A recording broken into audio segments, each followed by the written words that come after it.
എൻ്റെ സ്നേഹം നിറഞ്ഞ പ്രേക്ഷകരെ, ശ്രീധരൻ ചാനലിലേക്ക് സ്വാഗതം. ഇന്ന് നമ്മൾക്ക് ഭദ്രകാളി അമ്മയെപ്പറ്റി ഒരു വാക്ക് പറയാമെന്ന് വിചാരിക്കുന്നു. ലോകത്തിൻ്റെ തന്നെ ഈ പ്രകൃതിയാണ് ഭദ്രകാളി. ഈ ലോകം തന്നെ ഭദ്രകാളിയുടെ ശക്തിയാണ്. ഭഗവാൻ ശിവന് ശക്തി കൊടുക്കുന്ന ആ പരാശക്തി അമ്മയുടെ പ്രകൃതിയുടെ രൂപമാണ് എന്ന് പറഞ്ഞാൽ നേച്ചറാണ് ഭദ്രകാളി. ഇന്ന് ഞാനിതെന്താ ഈ വീഡിയോ ഇടാമെന്ന് വിചാരിച്ചതെന്നാൽ, ഇന്ന് മുപ്പട്ട് വെള്ളിയാഴ്ചയല്ല, ശനിയാഴ്ചയാണ്. എന്നാൽ ഭദ്രകാളിയുടെ ദിവസമാണിന്ന്.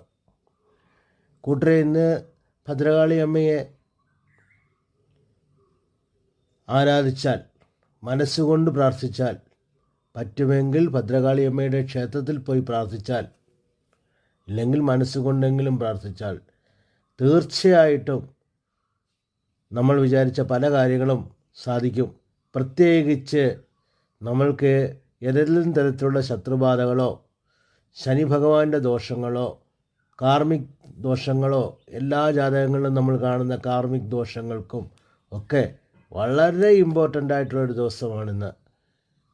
അതുകൊണ്ട് കൂട്ടരെ, നിങ്ങൾ പറ്റുമെങ്കിൽ നിങ്ങൾ ഇരിക്കുന്നിടത്തിരുന്ന് മനസ്സുകൊണ്ട് ആ ഭദ്രകാളിയെ വിളിക്കുക. അല്ലാന്നുണ്ടെങ്കിൽ പറ്റുമെങ്കിൽ ക്ഷേത്രത്തിൽ പോയി പ്രാർത്ഥിക്കുക. തീർച്ചയായിട്ടും ഇന്ന് ഒരു നല്ല ദിവസമാണ്, അത് ഉപയോഗിക്കുക. എൻ്റെ സ്നേഹം നിറഞ്ഞ പ്രേക്ഷകരെ, ശ്രീധരൻ ചാനലിലേക്ക് സ്വാഗതം. ഇന്ന് നമ്മൾക്ക് ഭദ്രകാളി അമ്മയെപ്പറ്റി ഒരു വാക്ക് പറയാമെന്ന് വിചാരിക്കുന്നു. ലോകത്തിൻ്റെ തന്നെ ഈ പ്രകൃതിയാണ് ഭദ്രകാളി. ഈ ലോകം തന്നെ ഭദ്രകാളിയുടെ ശക്തിയാണ്. ഭഗവാൻ ശിവന് ശക്തി കൊടുക്കുന്ന ആ പരാശക്തി അമ്മയുടെ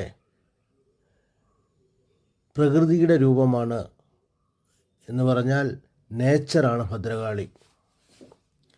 ഇന്ന് ഞാനിതെന്താ ഈ വീഡിയോ ഇടാമെന്ന് വിചാരിച്ചതെന്നാൽ, ഇന്ന് മുപ്പട്ട് വെള്ളിയാഴ്ചയല്ല, ശനിയാഴ്ചയാണ്. എന്നാൽ ഭദ്രകാളിയുടെ ദിവസമാണിന്ന്.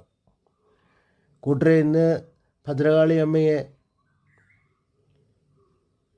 ആരാധിച്ചാൽ, മനസ്സുകൊണ്ട് പ്രാർത്ഥിച്ചാൽ, പറ്റുമെങ്കിൽ ഭദ്രകാളി അമ്മയുടെ ക്ഷേത്രത്തിൽ പോയി പ്രാർത്ഥിച്ചാൽ, ഇല്ലെങ്കിൽ മനസ്സുകൊണ്ടെങ്കിലും പ്രാർത്ഥിച്ചാൽ തീർച്ചയായിട്ടും നമ്മൾ വിചാരിച്ച പല കാര്യങ്ങളും സാധിക്കും.